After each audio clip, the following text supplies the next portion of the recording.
Good evening, boys and girls. A little later than scheduled. That's right, we're keeping you up late these days, aren't we? You are listening to the Highbury Squad, and boy, do we have a very special show lined up for you tonight. You're not going to want to miss this. It's Arsenal v Watford, and you know who's got the cajones? We do, baby. But Mr. DeMERIT may have something to say about that. Here we go.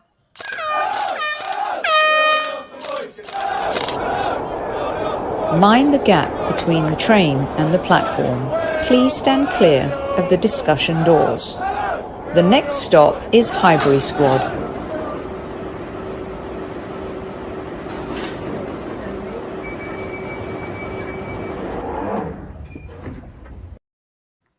Good evening, boys and girls. You are listening to the Highbury Squad. I can't wait for this one. I've been trying to get this geezer on the show for a while now, and it's been a while since we've talked football. But Mr. Super Kevin Campbell is back, ladies and gentlemen.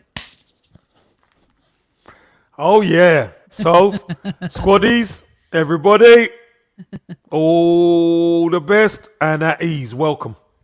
Good evening, everyone. I know we're going a little later tonight, but let me tell you, it is better late than never for this one. It's Arsenal v Watford. It's never dull when these two teams get together. And joining us on the show is Watford legend, US men's national team superstar, the star of Rise and Shine, the DeMERIT documentary. If you haven't seen it, you're living a boring life. Welcome to the Highbury Squad, Mr. DeMERIT. Well, thank God. Do I need to do this too? Yeah, love that, Jay. I love it. Love it. You guys got to teach me the tricks. Super Kev is the master at it, you know, and if people don't listen to him, then he just gives them, you know, a little bit of this action as well. We don't suffer fools here, Jay, you know. They break them up. They break the neck. We break the neck on here. Somebody's got to do it. Somebody's got to. Why not you? Totally. Welcome to the show. Absolutely brilliant having you here. I'm assuming that you guys, your paths did not cross playing. Am I correct? Each other? I'm not so sure. Yeah. I mean, I was 2004 to 2010.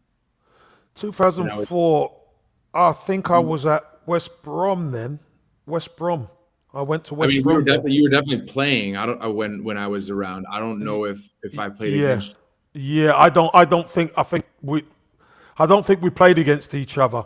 Then, corners, yeah, I don't think we played against each other then, but no. Listen, distinguished career, very good player, and obviously we're gonna touch on that brilliant goal and that win, you know, in the playoff final, definitely. Yeah, I was thinking we'll do a little Arsenal Watford first, Kev, and then we can talk a little bit more about. I know you already know because I've told you, but what Jay's doing out here in the States, and you know he's also married to an Olympian, by the way, which you know there's a lot of gold medals in that house. Let's just say that. But no worries, Jay. You do what you got to do there, technology wise. So I'm gonna play an initial. So Jay, what we do on this show, we call it Tactical Squad, and our tactician is. He's usually here, but he sent a video today. So I'm going to put the Arsenal lineup up, and I'm going to play for you guys why he's chosen the team he has. And then Jay can talk us through Watford, who usually, Kev, have more of a household name team. They're in transition, but they definitely have a household name manager who's taken over. They battered, your Toffees a couple of weeks ago. They did. They've had a bit of an up and down period. So I'm going to play Josh's. Firstly, I'm going to put up this. How about I do this? Because I think the Arsenal team picks itself these days. He sent me this. So we got Nuno, Gabriel, White, Tomiyasu, Sambi, Partey, Oba, Smith Rowe, Saka, and Laka. And here's what Josh has to say about his starting lineup. Here we go.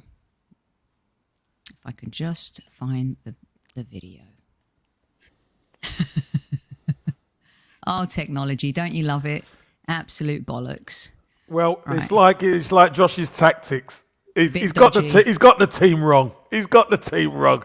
the right players, but they're in the wrong positions. I mean, it should play because it comes from the desktop, and I have no idea why that isn't happening at this point. But here we go. Hold on 1 second. Here we go. All right. This is it. It's coming up. Just a second. Here we go. Of course, Right. All right, Josh. a question for the squaddies, and that would be, Hold on 1 second. What the heck is that? There's a gremlin in the. I know, he's a I couldn't gremlin. do this as well without leaving a question for the squaddies, and that would be, Jesus, Kieran Josh, Tierney. what the heck's happening? Right, I I'm going don't to play think we've this one. missed I'm just him. going to start here. and so Question I wasn't for inclined Jay. to How bring about them we do straight back this? in. But do you think There's he's still the gremlins first everywhere, team and I or don't know first what's name on the happening. team Let me sheet for remove us? him. Now we're stuck. All right, Kev. Oops. Jay, it looks like it's just me and you, Jay. It's just me and you. Sophie's obviously bumped out. Maybe it's her internet what is just getting strangled. So what I would say is, Jay, when you were at Watford, did you play many games against Arsenal when you were there? I had 2 during the Premier League season, and we had them in the FA Cup once.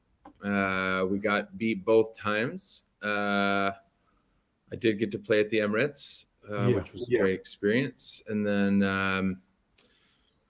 my era was Robin Van Persie was up front. Right. He was the main striker back then. Fabregas, and them guys in midfield. Yeah, and right before Henry left. So I had 1 game at the Emirates against Henry. The other side was the Fabregas era of when I played against him. Fantastic. Sorry, All right. Soph, go on. No, I'm back. I'm sorry about that. I'm just going to start off with a question for Jay from Josh. Here we go. And my question for Jay, what do you think Ranieri's kind of plan is right now with the squad? I think the Everton side that they came up with was depleted with injuries and just didn't look like the same side that we've seen earlier in the season. Struggled a little bit against Southampton. What is the plan with Ranieri? How is he trying to get this team to line up? And do you think Dennis, who has been suspended, at least for the Everton game, for the Southampton game, do you think he comes straight back in and maybe partners Josh King up front instead of João Pedro? Interesting question. Yeah, that's a good question. And to be honest, I hope so. I like what Denise gives. I think he adds a bit of pace up top. I think he's got a bit of trickery in him with a more direct player like King. But King has obviously showed that he can score goals when called upon. I think you can see someone.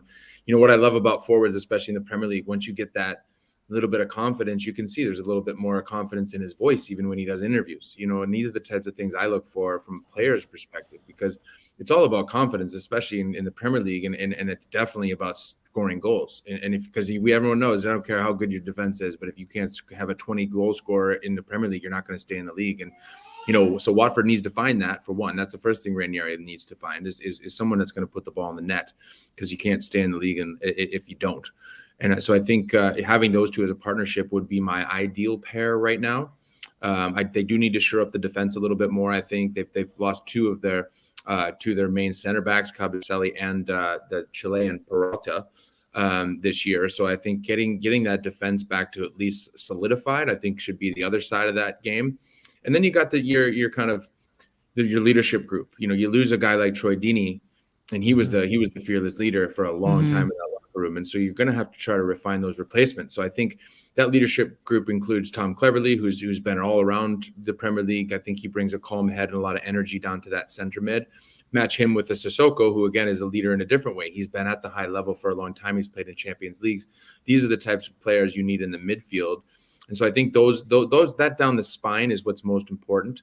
And then lastly, again, I like a keeper war. A Bachmann and a Foster. I think they'll complement each other. I think they'll compete with each other.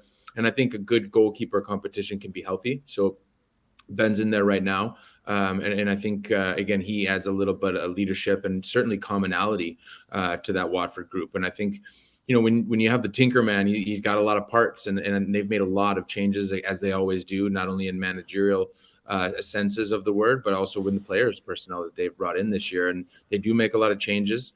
And so now it's just about, figuring out which of those changes are going to solidify themselves now. And again, that spine is what I find is most important, that combination up front, that yin and yang in the midfield, and then getting those defenders in the back healthy. Kev, a lot of Arsenal fans are, we've been looking ahead to Liverpool, and even some people kind of slapped us on the wrist a little when we were talking about that game, because obviously winning at Anfield or getting a point at Anfield is going to be key. But some fans think that we're bypassing this Watford game, which is so important. I know you are not by any stretch of the imagination. Watford, I think the last time they beat us was in 2017. That may have been like the balls out Troy Deeney comment. They bullied us in the second half. They really did give us a tough time with the weak source players that we had at that time at Arsenal. A lot of fans think this could be a banana skin game for us, and that we can't take it for granted even though we're at home. So, Sophie, potentially it is. It's a derby. There's a lot of respect between the two clubs, that's for sure. And if you, in the Premier League, if you do not get serious about the opposition, like what happened to Everton, when Richarlison came on the pitch and he scored to make it 2-1, everybody just thought Everton are going to go on to win this game. But no, what did Watford do? They dug in, they made sure they didn't concede again, and they scored 2 quick-fire goals. And then that shell-shocked Everton. Everton then threw the kitchen sink, and then Watford picked them off and ended up winning the game 5-2. And that great start for Rafa Benitez got blown up. The crazy thing about this Watford team is they've got good players, and on the day they can hurt you. But if you don't take them serious, like we say, this really is a potential banana skin for us. You know why as well, Sophie? Because we're at home. And will a bit of complacency come in? Because we're on a bit of a roll. We get over a big hurdle at Leicester last weekend. We've had all week to prepare, but we saw it when we went down to Brighton before the last international. We were all over the place, weren't we? And we're at the Emirates now, and we need to have a good performance in this game. We do, and we need to keep up that consistency for results, but now performances too. And Jay, for us, we're going through this transitional period, and it's more player than managerial. Watford, the owners seem to have they're taking the Abramovich rule to the next level. They have no mercy when it comes to changing who's at the top.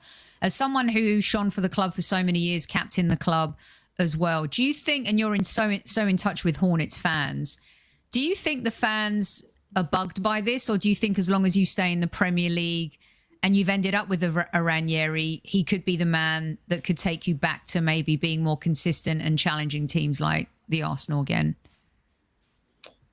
I think the voices I've heard is actually they're happy with the Ranieri hire. When before they hired him, of course, it was hands in the air saying, well, here we go again. But at the end of the day, I think there is a calmness that he brings to this organization. Again, he's Italian. That's always a good sign.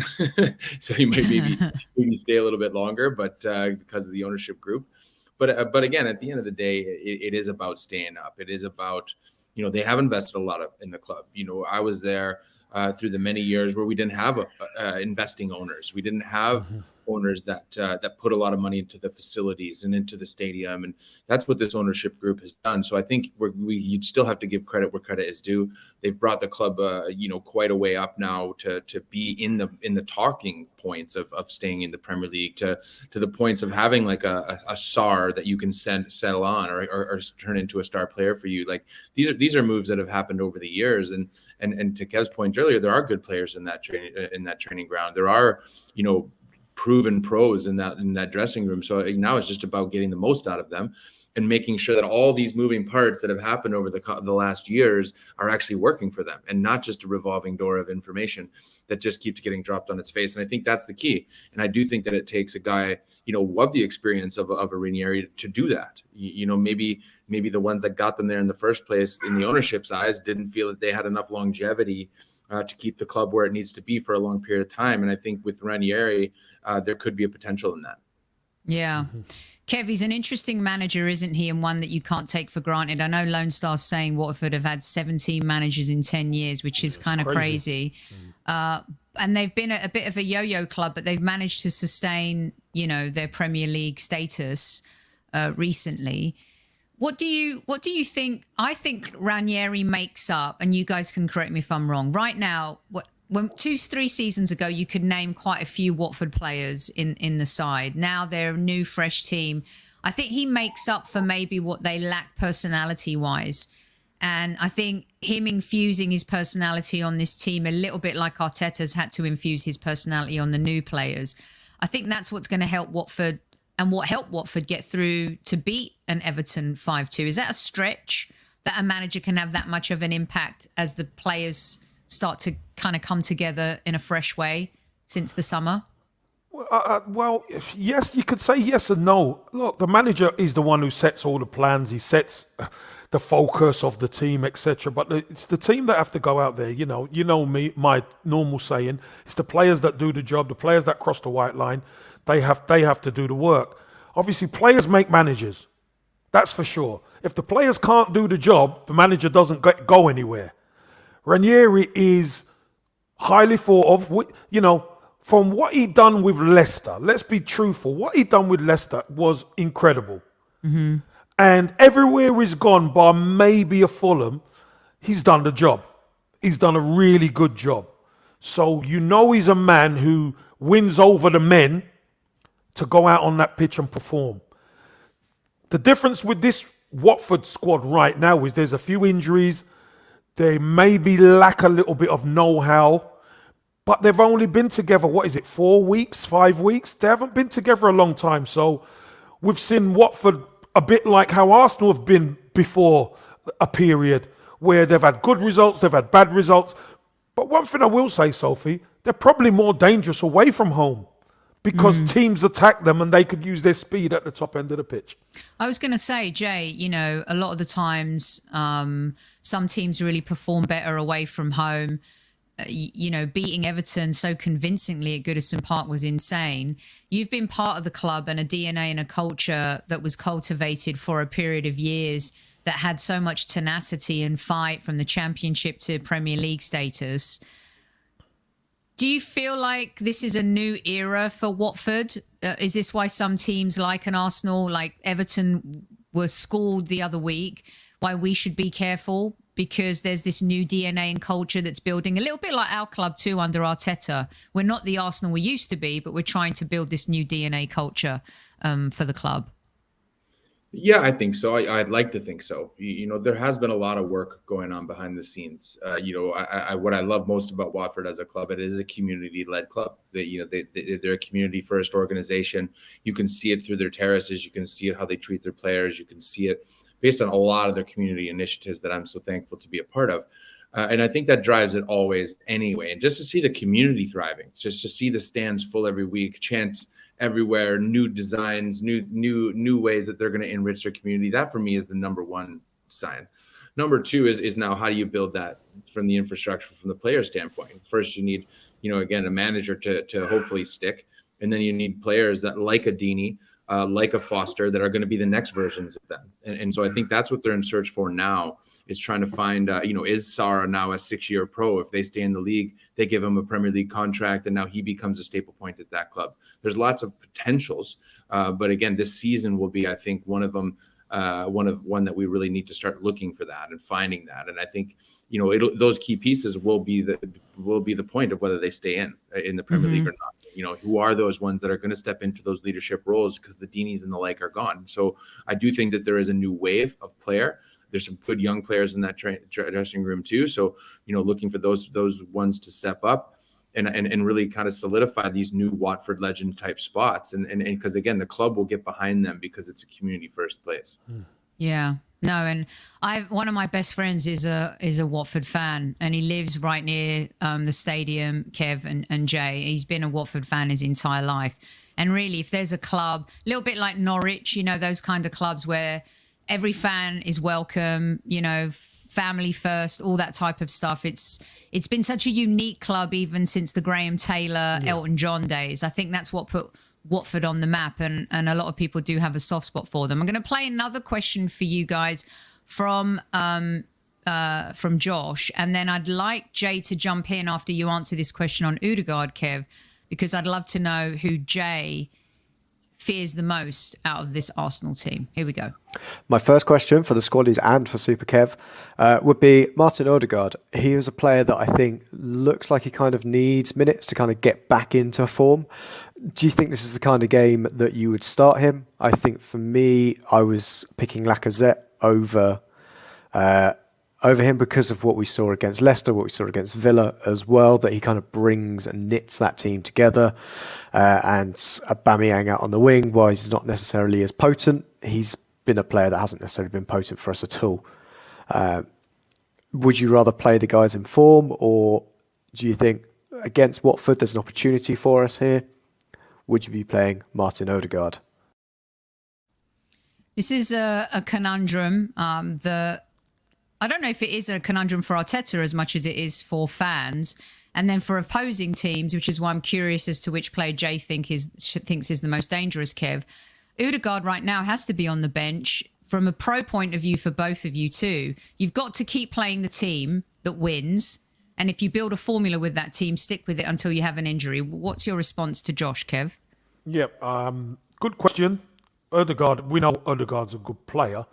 But when the team wins, you do not change it, especially when they're starting to play a little bit more consistent. And we've seen in the last couple of games, Aston Villa, Leicester away, both potential banana skins for Arsenal. Arsenal players have stepped up. The system seems to suit them when they haven't got the ball. When they have got the ball, all the link-up play seems to be coming together. So that Lone Star London, you're right. If it ain't broken, don't try to fix it. I think now we're going to see the likes of Pepe, Ødegaard, Martinelli have to sit down and wait. They may get the chances in the Carabao Cup. They've got to perform. Obviously, there's international, so Martin Ødegaard is going to go away and he's going to get some international games under his belt, hopefully getting back up to speed. But we know what this football's like when you come back. If the team have won, then the same team, as long as everybody's all right, the same team tends to move forward. So that's a sign of a successful club. Josh, for us, Jay, for us, it's really interesting hearing an opposing person's view on our club because we're stuck in the moment all the time.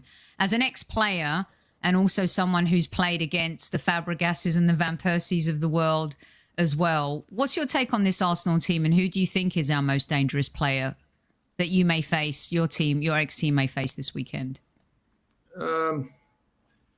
Yeah, well, what I like about the Arsenal team is, again, I still think it's almost like we were just talking. I'm looking for one of those players to stick and to be the next Arsenal legend, whoever that is. I think Arsenal suffered from a little bit of that identity crisis over the years too. Who is going to be the person that becomes the next legend or the next sticking point that you can build the team around? And I think that they, if you can start to get an Ødegaard to start to produce and link up with the Saha and those or Saka, and these are the types of things and the combinations that will get Arsenal back into the Champions League spots, and those types of performances across the board. And I think health always plays a part in that. I think finding that right group, which again we're talking about right now, a winning group, one that walks off and wins 3 in a row, 4 in a row, and that's the team that's going in right now. And so I agree with Kev. I think you stick with that group. You see where that falls. You see which leaders reveal themselves from there, but then you add the Odegaards and the things like that, where all of a sudden now you got a full squad and you're getting 25 performances throughout Champions games and things later down the road. So, these are the types of things I hope for Arsenal, because again, I don't think you've ever had a shortage of good players, but it's just this, how do you combine them? How do you get them to play well together? And that takes time. And I think Arteta's finally maybe starting to get through to them a little bit more in this consistency and those types of keys that are going to be huge for how this Arsenal season goes. So if I was to ask you, Jay, when you look at this team that Josh has selected, where do you think Watford can do the most damage? Like I just asked you about who you think our most dangerous player is, but where do you think you provide the most danger? You've loosely touched on it, but as we look at this formation and how we've played over the last 2 or 3 weeks, where do you think you can expose us? Well, I think it's going to be that wing race. Sarr on one side. I think if he can get in behind to get a lot of 1v1, if he plays on the right, he'll be going up against Tavares. But it just depends on where he plays. But I do think that he is one of them, kind of a one-man show from attacking perspective. And so I would definitely watch to see where he plays and getting in behind their wingers. From the Arsenal group, because if he can win that 1v1 battle on the wing, that's the time that that Watford has had success over the last couple of weeks. If he becomes a nuisance, he starts taking on defenders 1v1, that spreads the whole defensive part, and then guys like King are getting deflections and getting toe pokes into the top six. That these are the types of things that produce those goals. So I would look at that as the key area for how I would break down that team and give Watford the best shot. Kev, would you agree with that? A lot of the times we talk about where a game's going to be won and lost. A lot for us has always been defense, but now our defense is kind of the strongest part of the team, and the forward line's catching up to that. Maybe the flanks could be key here, and I say that to you because I'm going to bring up one more question that you can both answer. Can I just say one thing, Soph? I think whereas sometimes we haven't seen anybody directly in opposition to Tavares. This game, we might see a flyer. We know Tavares is quick, but we might see a flyer in Sarr being out there as well. And that's where he's most dangerous. He's not as dangerous with his back to goal because I don't think he's that comfortable in that position as a wide man. He likes to run onto balls. But one thing he's very direct, and he's a good player. With and without the ball, he makes good runs. So we might just see Tavares get tested in this one. I'm not sure if Tierney's going to be fit. Okay. But that might be the only possible change in this game. All right, so I'm going to play this next question because Tierney was in training today. Would love to know your guys' thoughts on this because it is the first major conundrum, I think, for Mikel Arteta in terms of team choice. Of course, I couldn't do this as well without leaving a question for the squaddies. And that would be Kieran Tierney. I don't think we've missed him. And so I wasn't inclined to bring him straight back in. But do you think he's still the first team or first name on the team sheet for us? At least up against a Watford side, do you think we need to bring a player back in? I know the quality he has got, but is that the guy we want to bring out? And of course, Kev, so it's a question out for you guys as well. I think Tavares has done enough to hold his place here. Certainly not calling for Kolasinac to come back in, but you think with Tierney, he can come back at the other side of the international break, depending on how he's performed for Scotland. And of course, thanks for always, squaddies, for your support. And I'm sure I will see you at some point over this international break live. Thank you, Josh, for your questions, and always fantastic. So, Jay, I'll start with you because Kieran Tierney is a player that we all fell in love with, became a cult hero, carrying the Tesco bag, the brave heart of the squad. And it's amazing how fickle, and you have probably experienced this as a player. You go from scoring the winning goal in a championship playoff final for your club, and then, a few weeks later, you could be persona non grata. It's insane that some Arsenal fans are now calling for us to sell Tierney because he's injured. What do you do if you're Mikel Arteta, and also if you're a teammate and you know him and how he plays, and his style and his tenacity. Do you want him back in the squad, or do you think the player who's played well for a couple of games keeps his place? This is always a pickle for us fans because we want to be loyal to both players, but why would you change it at this point? You're on mute. Yeah, gotcha. I wouldn't change it if I was Arteta, mainly because of what we were talking about. You don't change a winning side, and especially one that's playing well. You know, a left back that's already playing well. I think there's also a big difference when people say you're fit again, which means you're training again and you're game ready. And I would be very cautious of that too, especially trying to throw someone into a lineup just because he's more of a name or someone that maybe others think that should be playing. But at the end of the day, I would be making sure to be judging him in training first, making sure that he's training well. That would be the focus for most managers for sure. And then it's is he even ready to play 90 minutes? Normally that's a no. And then if that's the case, then it's what happens in the game. Let's just say Arsenal's up 2-0 and it's the 70th minute. Get him in there. He gets 25 minutes. You get him some minutes so you can get his sharpness back. Because again, as anyone knows, training sharpness is very different than 90-minute sharpness in the Premier League. And I think being weary of that with an already existing and winning team is too much to risk. Kev, you're keeping Nuno in, aren't you? You're not 100%. Yeah, I'm keeping it exactly the same way because I look at the opportunity came for Nuno Tavares, and if he didn't take it, everyone will be clamoring. When's Tierney going to be fit? The fact of the matter is, he has taken it and then some. He's taken it to kind of another level in the way he actually chops the ball and goes inside, and nobody could get near him. He ends up setting attacks off, and he reaches the edge of the opponent's box as a left back. So it's huge for this Arsenal team, attacking at different angles. And I think Kieran Tierney has got his hands full. So, Jay, we have a question for you here from Gunn. What do you think is Watford's weakest link? We've talked about where you can expose us and where the strengths are, but where do you think the weakest links lie? And it's amazing, like when you think about the first half against Everton and then the second half, to kind of, you wouldn't think that Watford had any weak links, but where do you think they are? In all honesty, probably center back. They give up soft goals, too many set piece goals, too many.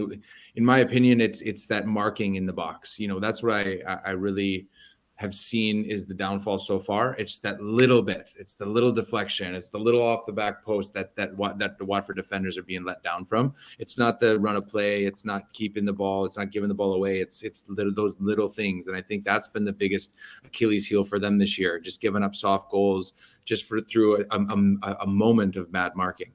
Or missing a runner or something like that. So for the Cathcarts and some of the center backs that have kind of been those mistake earners, then these are the things I think if they cut out, then they'll be solid again. But again, they've lost two of their best center backs in Kabasele and Serralta, and I think that is a little bit of an issue. And so I would say watch your shoulders if you're a center back at Watford. Okay, then I'm going to throw in another question for you here and then get predictions, and then we're going to have a quick chat. We've got Jay here for another few minutes.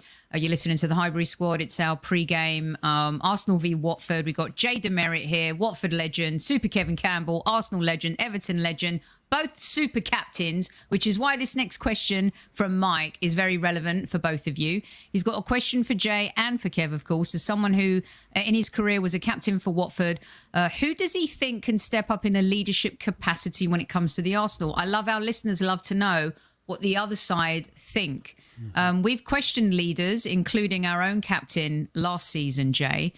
What do you see? Seems like some of our newer players may have a mark to make, but it might not be their time. We've had Xhaka as captain, which has pissed off a lot of Arsenal fans. What's your take when you're looking from the outside in? Well, I mean, again, it's hard to say if you're not in that locker room. You know, I'm always a big believer. It's whatever they see on show sometimes doesn't show of how you lead on the inside. And I think, you know, being a captain is it's a management system. It's how you manage 25 personalities in a different way than your manager does. And how do you both take that management system and put it together? That for me is always the biggest question of how you find a leader in the locker room. Who can relate to 25 people in a different way that a manager can't. And I think trying to find that personality in that dressing room would be my task. You know, can Odegaard step into a leadership role? Xhaka, I think, is a leader in his own right, but it doesn't seem as though he's got the rapport from the fans. And unfortunately, you still need that. You do. You have to have these abilities to be a someone that's liked, someone that's relatable in a lot of different ways. And I think they have missed the mark in that over the years. You know, I think, you know, could a Kieran Tierney, if you know, you think about that eventually, you know, you get someone that is a fearless leader, someone that does wear his heart on his sleeve, could he fill into that role? You know, that's what I always look for in a leadership group or in a captain, is that relatability piece. And I mean, I don't know some of the Arsenal personalities probably well enough to pick one. But I would say that they haven't found one yet, so that for me would open up a whole new discussion. It's an interesting take, isn't it, Kev? Because of course Aubameyang's risen to the occasion a bit more this season. Laka's been a leader. I've argued for Xhaka in the past, but obviously on the pitch he makes terrible decisions. This new crop DNA of player, maybe they're not quite ready yet, but you've got the Parties, the Gabriels of the world, the Tierneys, like Jay said. Ben White, Ramsdale. There's totally different culture to Arsenal right now that's brewing. It's nowhere near cooked and baked, but it's, you know, it's baking. Yeah, I think there's one player who, for me, would make a worthy captain. That's Gabriel. I really, Lone Star London, I agree. I'm not too sure what his English is like, and his communication. But one thing he has done, and Jay will probably relate to this, when you're a centre-back, you see all the pitch. You see your forwards, you see your midfield. You notice things going on. And being able to control people with your voice from the back into midfield, you know, push up, move, left, do whatever, give the instruction, and you could lead from there. This is important. I remember there was a big clamour. Kieran Tierney should be captain. Kieran Tierney should be captain. Kieran Tierney's not even in the team. So Gabriel makes this team better. He really, really does make this team better. He's made Tavares better. He made Kieran Tierney better when he was playing. He makes Ben White definitely a better partner at centre-back. Tomiyasu also helps in that way. They make Ramsdale a better goalkeeper as well. And he makes that midfield better. So, Sophie, for me, it's got to be Gabriel as vice-captain for me. Okay, so before we get to a few other bits with Jay here, what are your predictions for the game on the weekend? Jay, I'll start with you. What do you think your Watford will do at the Emirates? I'm going to go for a 1-1 draw. Ooh. 1-1. I think Watford's going to go up early. I think they're going to go up early. It'll quiet the crowd, but then I think Arsenal will get one in the second half, and then everyone will go home. Kev, what do you think? I don't agree with Jay one bit, by the way. Did he just say, Jay, did you just say everyone will go home drunk? No, with a draw. Oh, okay. That too. Oh, I'll tell you what, Jay. If it's one each, there'll be a few drunk gooners, I can tell you that much. They will be really peed off. No, I can't agree with Jay, because I think Arsenal, the way they've been playing, and we know we're not where we want to be, but I think there is a little bit of momentum with the team at the moment. They seem happy to be playing in that system that they're playing, and I just don't think Watford's defence is strong enough to keep us out. And I think we're going to score 3 goals, and I think we're going to have a clean sheet. I think it's going to be 3-0. Might be wrong, but I honestly think Arsenal will see this game through. Yeah, I think we'll have a fast start again. We're a first half team and a second half defensive controller. team, Yeah, controlling controller. team. And I think that's the worry for me, because Watford have proved that they can come back from that. And so as a fan, I hope we get insurance in the first half, because I think the second half is going to be a huge challenge, and we can't underestimate the Hornets at all. Right. If you don't know Jay's story, as I said at the top of the show, you've got to watch the Rise and Shine documentary. This is a man who played in the depths, Kev, the depths of non-league football. When people talk about Jamie Vardy and where he came from, like Jay, you played in like the depths of non-league football. Southall Town out by Heathrow Airport. Yeah, Southall. Yeah. 12th division. I was making £40 playing under my friend's brother's name, and You're a ringer. You were a ringer. Didn't quite have the plastic bag, but close. Nice, man. You didn't have the Tesco bag at the time. Man. Yeah. And then, Jay, you know, some of our fans, we got a lot of US-based fans too, but a lot of fans from around the world, from like Kenya to Malaysia to London to, you know, Germany, Japan, Australia. You rise to the cream of the top. And this... Like Kev and I talk about his signature moments in his career, saving Everton from relegation, saving West Brom from relegation. That's Survival Sunday, one of the greatest football stories ever. Look at your face here. This header, this moment.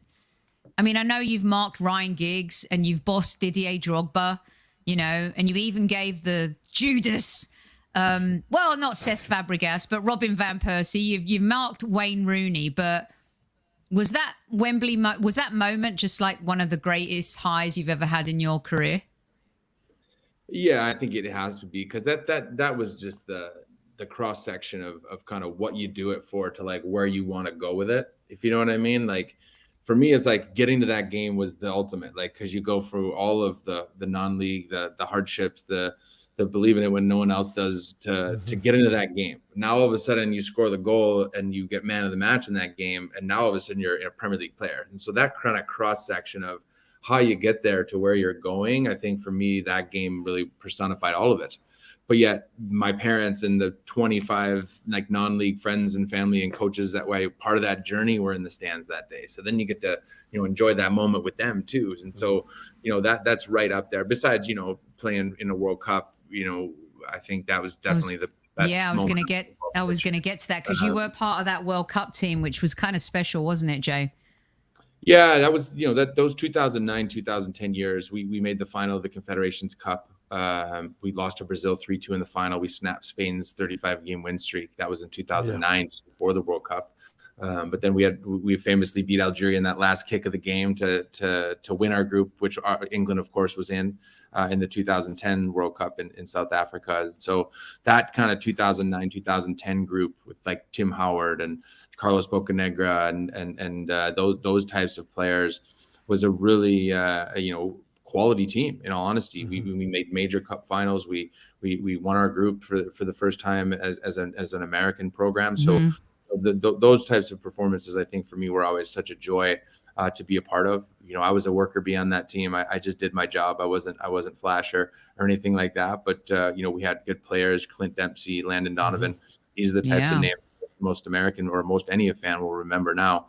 To share the park with those ones, and then you know, the Watford years of the Premier League. You know, earning the captaincy to walk to Watford, and then I end up being the first American captain of the club.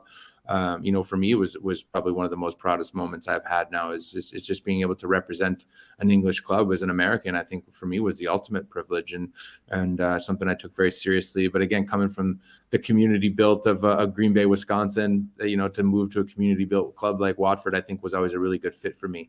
And I've always appreciated only being a one-person team. Or a one team person.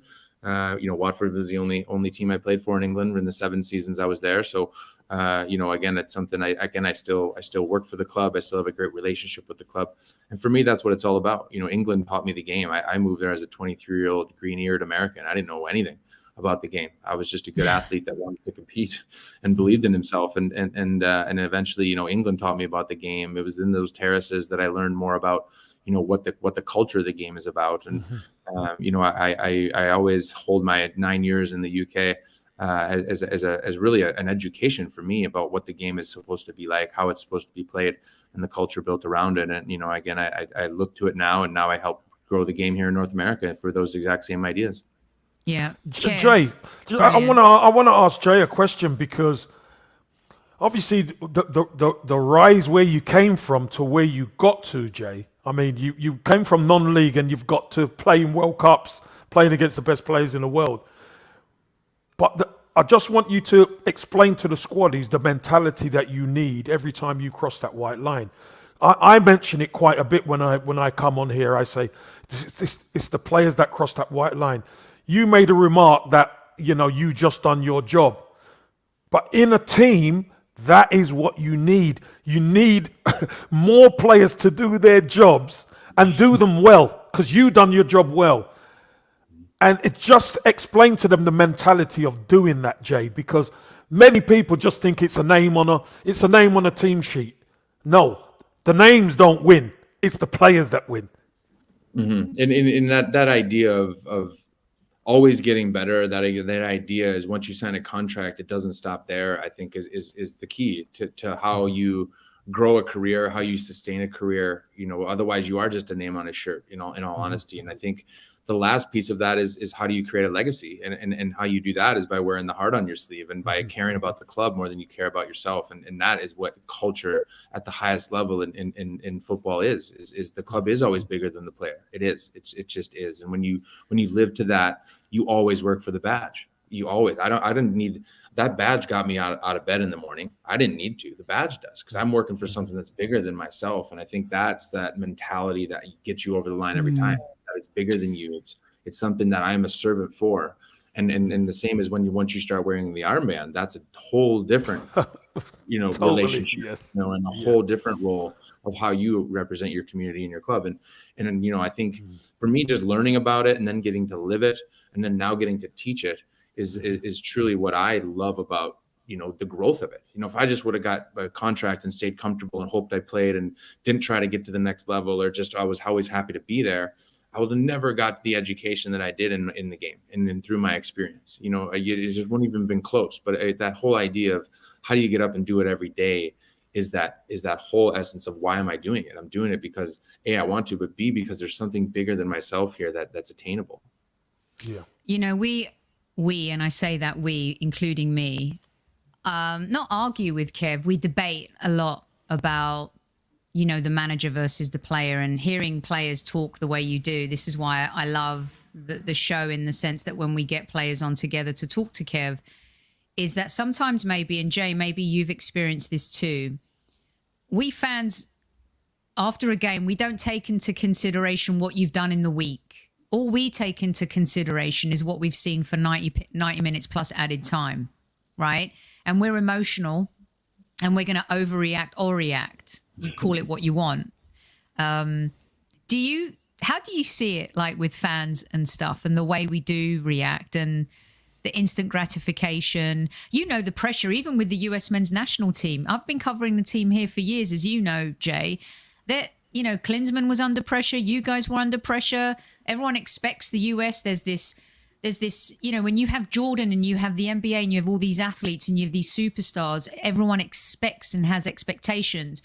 When you're Kevin Campbell, the first black captain of Everton, everyone has expectations. Do you think we fans, what do you think of us fans is, I guess, what I'm asking.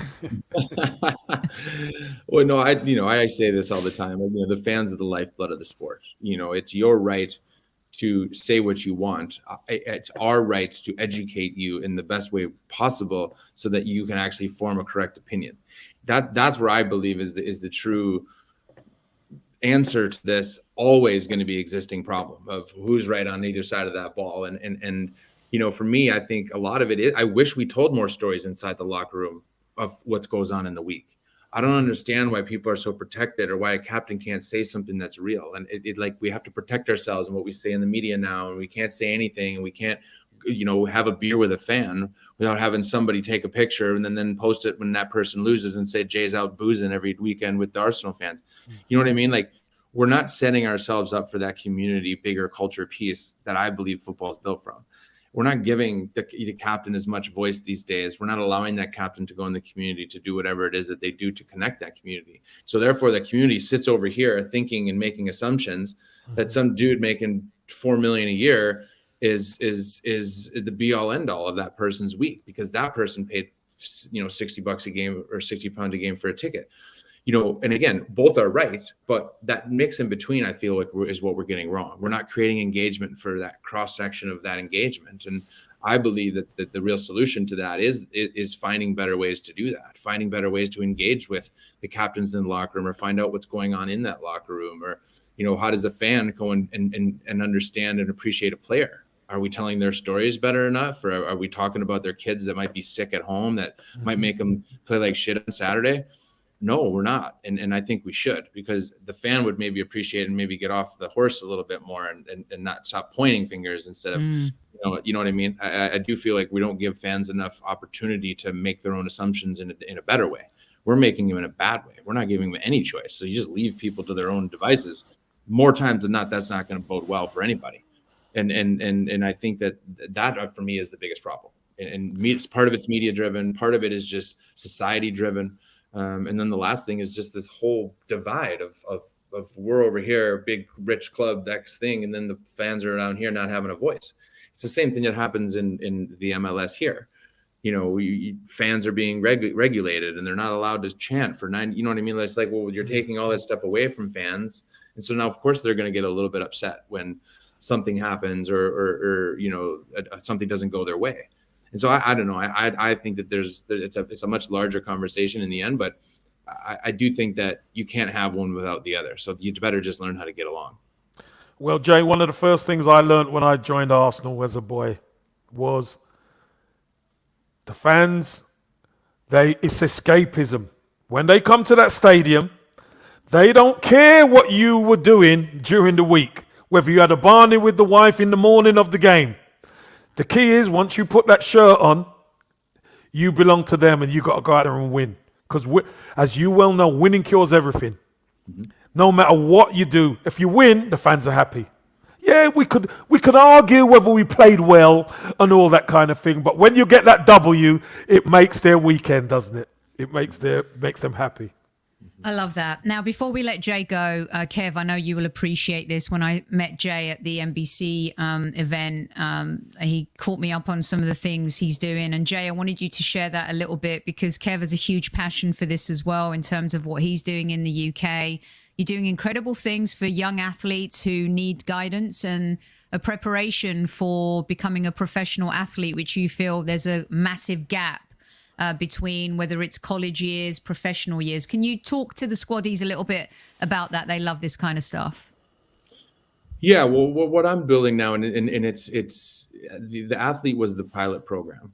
As a captain, you're part of learning centers. You're part of watching young individuals learn about their lives and then be something. What they don't tell you is that the 1% only makes it. So the 99% has to go and do something else. They have to get a job as an engineer, a marketer, a chef, a school cleaner, you name it, right? And what happens at 18, 19, 20 when those kids get released from their programs? Mental health, stress, anxiety. All of these things happen because this kid that was told he or she was high performance their whole life isn't. They're high performance at kicking a ball, but that's about it. And at the end of the day, when you take that ball away now, which 99% of kids get that ball taken away, what happens? And we are in the biggest pandemic in the world, and that's mental health in our youth. If you look at suicide rates since social media was invented in 2012, or well used in 2012, completed suicides are up by 60%. Completed, like they've done it. We're not talking about it; they're doing it, and so that's a major problem. 60% is a staggering number, and what I've found through my teenage programs is that's as I came out of the game 6 years ago in 2015. I started a holistic program. And so they wouldn't just come up to the mountains of British Columbia and learn football from me. So it's this whole masterclass idea where I can teach football because I was a pro. I've played in a World Cup. I can teach you how to play football, of course. but I also know that football might not be your future. And so for the 4-day camps that I started running all around North America, these kids I would bring in at lunch every day. I would bring a professional that's a pro at something else. And so I would bring in the chef from the famous restaurant down the street, or I would bring up a Vancouver Canuck hockey player from the NHL to talk to a bunch of soccer kids, or an animator from EA Sports that makes the game of FIFA, and talk about game design. And so within the end of this 4-day camp, not only would they learn football from me, but they would learn about all of those things from those other high performance people. And in the end, I would watch these kids come in with a football jacket on, and that's all they were, to, hey, well, I want to study to be math. Like, well, how would I do that? You know, like all of a sudden questions are coming, and these kids are gaining more confidence, and they're talking about more things that they actually enjoy, because in their football program, they haven't even been allowed to talk about art. They haven't been told they can go play music with their friends. They're not allowed to do that anymore as young people. And that's hurting their development, in my opinion. And so what we've done is create that environment. About 2 years ago, we approached EA, the biggest video game company in the world, about building a new gamified version of how kids learn. And by kids, I mean 15s. I run a high school program, so 12 plus, all the way up through college to 25s. So Gen Z is our major market we're creating this for.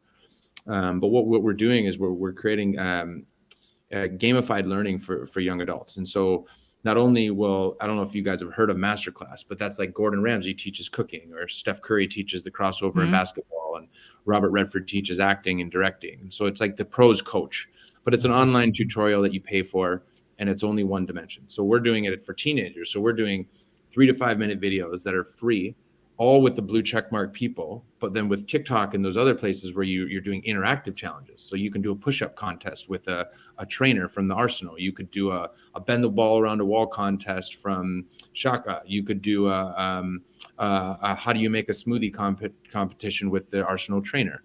So within that, you take the normalization of opportunities and professions out there, and you build in lessons and challenges based on that awesome person's life. And again, we personify the people that are working for EA Sports, that are head designers for video game companies, that are, you know, head pundits for the BBC. Like, and then we do lessons. So we always challenge them in whatever it is that these blue checkmark people are talking about. And so each time you challenge yourself or take a quiz, you get questions right, and then you cash those things out on real world prizes that have to do with that thing. And so now imagine finish the you know, how do you market from the chief of marketing for Arsenal? How do you market that club? And you learn about the marketing techniques, or you learn about worldwide marketing tactics from a world-renowned CMO that works for a huge club as an Arsenal. No one's talking about that marketing agent, but think about the footballers around this world. They're 18 that just been released from the program that might be interested in that job later. You know, why can't that person tell that unique story, all still under the umbrella of the blue checkmark, which is Arsenal Football Club? And so it really starts to broaden the horizon of what these kids can learn from, who they can learn from. And then in the end, once they finish those challenges and they get points, and those points cash out into free Arsenal tickets, a free scarf. You get to play with a special Arsenal jersey from EA that's in the game. But you got to earn these things by learning about the cool and interesting stories and people that are built within these brands. And so within that, it creates a whole circle of engagement and learning. And so for us, it's we partnered with EA 2 years ago, and so now we're building a whole new way that we're going to hopefully educate our youth in a very well-rounded way, not just about football, but engineering and sports and art and all of it's based around the 10 forms of human intelligence. And so kids get to know themselves, they get to learn about the 10 forms of intelligence. And they get to gamify their own intelligence, but all while winning tickets to cool events and free coffees and all the things that they actually want as young people. Kev, Fantastic. Kev, I know, and I wanted to put this comment up because it makes my hairs go up, because Jay, I know I said this to you, like on our channel, we try to do a lot of, it's not just football, it's not game day talk, it's not just tactics, it's the human side of things. We've developed a community and an awesome listenership. Like tonight, so late, there's 300 people in live chat. By the way, you knuckleheads, hit the like button on the way out. Touch that like button. You know, hit it, edit. Yeah. And if you love Jay and his story, but these are the type of topics that we love to cover. And Kev, I know these are the topics that are passionate to you. Especially, we saw a young academy player who was released from Man City just a year ago, who took his own life. Yeah. I know you have 2 sons. Ty went through a year of, having to recover from a serious injury. It's important that there are these tools and resources that Jay's talking about. Is it not? I mean, it's just bigger than football at times. Yeah, I think in life, it's important to have support, let alone when you're trying to be an elite athlete or an elite engineer or whatever field you're in, to be able to have something that you're not so sure on help you to make you better. It's it's diverse, it's understanding, and it's all part of understanding yourself. Because if you only go down one road every day, you don't know what's down the others. You've got to try and find some common ground all over the place to actually know who you are. Get yourself out of comfort zone sometimes. So I totally understand, and I agree with what Jay's doing. I do certain stuff in my own way. Jay's got a fantastic program. He's linked up with EA Sports, etc. This stuff is going to be huge in the future. And it's already spawned a ton of messages in chat, Jay. People that when we talk about these things, a lot more people feel like they have permission and a safety zone to come out and talk about this stuff. And a lot of our listeners are also asking that maybe you can come back and we can keep track of this stuff. And, we want to support it as much as we can. Can you let everyone know where they can find your work, your website and all that type of jazz? Yeah, I mean, all of it's pretty much under the Rise and Shine brand. Again, this was a documentary that was paid for by the community back in 2010 and Kickstarter. Amazing. People I don't even know were donating thousands of their own dollars to turn my story into a documentary film called Rise and Shine, which is now for free on YouTube. But it was, it was this amazing community effort. $250,000 donated to buy FIFA footage to tell a story is unique. But for me, it was a kind of a whole new purpose for me to know that my story, again, we talk about something that was bigger than me. And when a community like that, thousands of people I don't even know are saying that my story is important, Rise and Shine became something so much bigger. And so Rise and Shine, any of that stuff is on all of our social medias. The app will be called Rise and Shine. It's most likely going to be launched in the spring. So we're building it now. We've filmed 70 episodes through about 8 or 9 different subjects now. We're building the EA lesson about how to make the game of FIFA, going behind the scenes of the video game company and talking about how they make the video game itself. And then they're giving away a Rise and Shine jersey to put in the game for fantasy team. So within that, again, there's a lot of unique stories and unique learning, but also fun. At the end of the day, if we're not having fun learning, it's only going to last for so long. And so. True. I'll definitely keep you guys posted.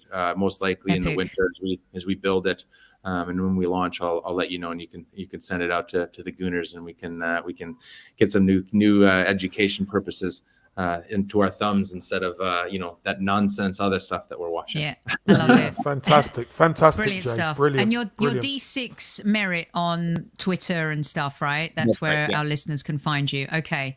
Brilliant stuff. We love Jay tonight, but we're not going to like him too much on Saturday when we play the Hornets at the Emirates, just for 90 minutes plus added time. And then we can go back to having that boxer respect, Super Kev. yeah, big respect to Jay for coming on and sharing, because, obviously had a fantastic career where he came from to where he got to.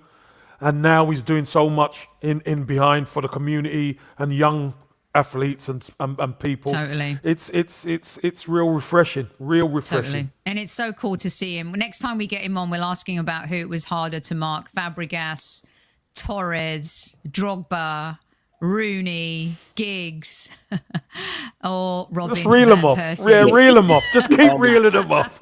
Keep them coming. All of the above. Awesome. Jay, thanks for spending an hour with us. Very generous of you to share your time. Super Kev, you take us out. We'll be back tomorrow with Kevin Says, of course, and our regular show. Well, again, Jay, thank you so much for coming on. Really appreciate it. Listen, all the best to you and your family, and hopefully we'll see you again soon. Sophie, you're the hostess with the mostest, as always. And squaddies, if you haven't hit the like button on the way in, make sure you hit it on the way out, please. And squaddies, it's, what is it? It's just gone 11. Some of you to sleep, some of you watch a bit of TV and chill out. But you know what, squaddies? Jay, here you go. At ease, squaddies. At ease. Good night.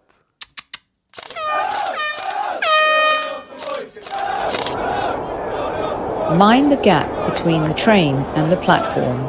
Please stand clear of the discussion doors. The next stop is Highbury Squad.